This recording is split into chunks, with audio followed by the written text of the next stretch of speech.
Jirru jirtuu fayyaa keessanii hordoftoota keenyaa nagaa keenya galata rabbii isiniin jechaa baga nagaa fayyaa taatanii akkam jirtan.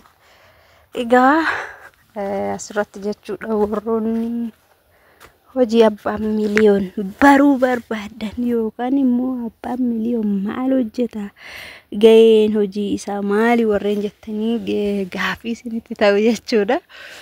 Asumarraan gaheen hojii abbaa miliyoonii kana fakkaata. Kanatti dargaggeessa jaarsa ijoollee wal fakkeessa jechuudha.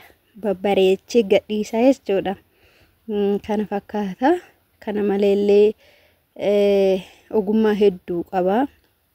Garuu namni kamiyyuu ogummaa hedduu qabaatus hundarratti hojjechuu hin danda'u jechuudha. Haalli akkasitti mijatee fi karaa hundaanuu ogummaa qabu hundarratti hojjechuun yoo ulfaateellee kan nama salphatu irratti hojjechuun baay'ee gaariidha. Egaa ogummaa hedduu qaba. Asumarraan immoo kan isaaf mijatu hojjechuun gaariidha waan isiniin jedheef wanti hundi yeroo hunda tokko namaaf hin ta'u waan ta'eef namaaf hin milkaa'u. Ogummaa yoo qabaatanis jechuudha haalli hojii ittiin hojjetanii namaa mijachuu yoo baate ogummaa san irratti wanti ittiin hojjetan ulaagaan ogummaa sanii guutamuu baannaan baay'ee rakkisaadha. Haa ta'uutii garuu kun hojii abbaa miliyoonii isiniin jechuu barbaadetan walumaa galatti kana fakkaata gaheen hojii isaa jechuudha. Tokkoffaan kana waa hedduudha, waa hedduu isinii fidaa jechuudha. Waa'ee hojii abbaa miliyoonii abbaan miliyoon yoo akkatti ilaalanii maal isinitti fakkaata namoonni hedduun keessan nama hojjetu nama baay'inaan nama ijoollee baay'een nama gaariidha jettaniiti kan koomentii irratti barreessitanii. Egaa namni fuula ni miti kan tilmaamamu haalli amala namaa fuula keessa ilaalanii yookaan bifa isaa ilaalanii nam tokko ilaalanii murteessuun dura nam sun maal akka ta'e gaafa itti dhiyaatan baruu jechuudha. Egaa akkuma argitanii namni kun nama hojiiti. Nama hojii hin tuffanne walumaa galatti isiniin jechuun barbaada. Namni hojii hin tuffannedha. Nama waa hunda hojjetu akkasumas nama waa hundarrattuu ishii tolee malee lakkii bira hin jirre jechuudha. Isa biratti yoo ajajatanis yoo ergatanis waan barbaade abbaan barbaade gaafa ergatu nama tolee jedhuudha malee nama lakkii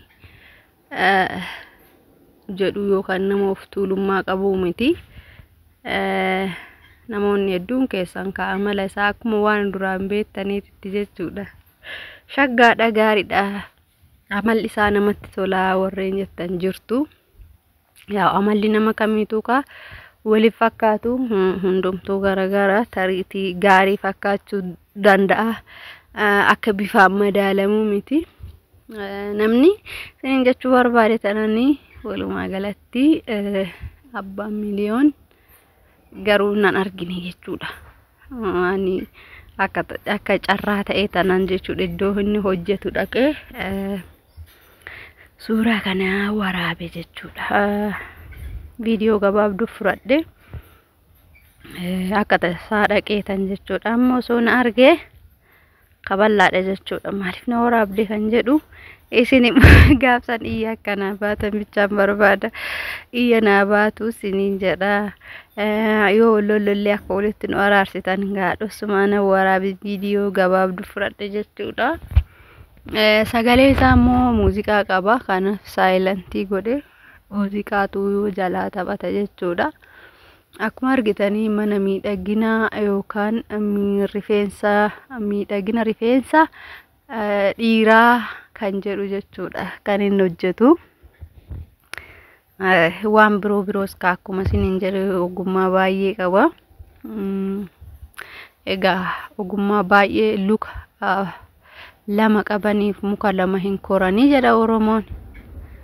Ogummaa baay'een qaba jedhaniitis hojii tuffachuuf akkasumas immoo waan ofii barbaada irratti hojjechuun ulfaatusi tokko jedhanii yoo asirraa eegalen baay'ee waan nama fooyyessuudha. Dhugaa dubbachuuf yoo ta'e wanti kun akkana olaalan salphaa akkasumas immoo wanta galii hin qabne wayii kan fakkaatu garuu immoo galii guddaan kan asirra jiru jechuudha.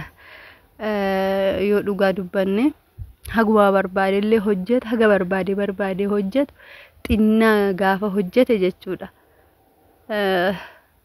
Ji'aan gara 15,000 oliiti jechuudha kan inni hojjetu. Kana fakkaata isiniin jedha. Egaa warroonni immoo mana kanaaf haaraa taatan subscribe gochuudhaan nu jajjabeessaa isiniin jenna. Isiniin jechuun barbaada. Warroonni mana kanaaf haaraa taatan akkuma beekamu subscribe godhaa. Warroonni yeroo baay'ee maa baddee jettanii amma isiniin deebi'aaf shirii isiniin jechuun jaaladha. Kana fakkaata. Horaa bulaa.